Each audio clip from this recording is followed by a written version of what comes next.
Gun violence not only is an epidemic, we think of it as a public health issue and not just as this criminal issue that's happening in our communities. Every single day, over 90 people, if not 100 people, every single day in our country are shot and killed.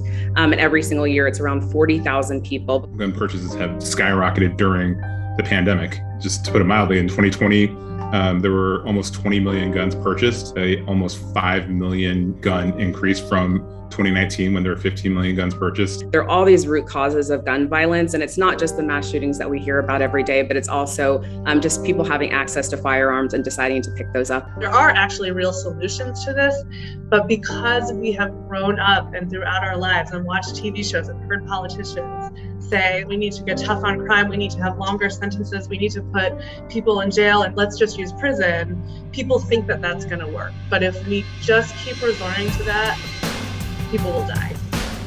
We reflectively look at prosecution and prison as the way to solve our way out of the problems. There's clear research that shows there are better solutions. One of the things that we think about a lot is how are we intervening so people do not pick up a gun in the first place, and then how are we preventing this from happening ever again. Probably almost every major city in the country has already implemented or is on the precipice of implementing a gun violence reduction strategy, which really looks at how is the county, how is the city, how are different jurisdictions actually coming together to create what we call an ecosystem of public safety, and what part does the mayor, does the police chief, does the district attorney, the county attorney all have to play in this, and what type of funding is actually needed. Change only really happens when people feel pressure. And I think that's a hard thing to swallow. We like to believe that most of our elected officials just want what is best for our communities, but money is in politics and power is in politics, and so that just doesn't always play out. And I think once you absorb that reality and you kind of think about PC's model,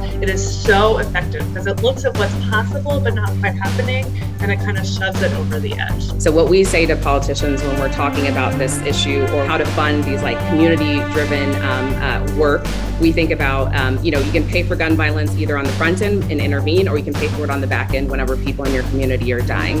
All of you with a platform who can spread the word and raise awareness about the efficacy of these programs can play a critical role in making them more prevalent and finding them more funding.